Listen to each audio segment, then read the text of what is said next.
Ой, как дедушка храпит.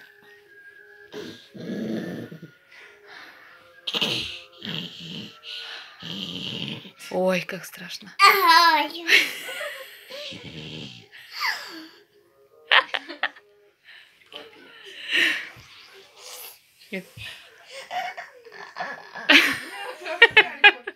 Это так дедушка, да? Или папа? А как папа? Матюш, как папа у тебя спит? А?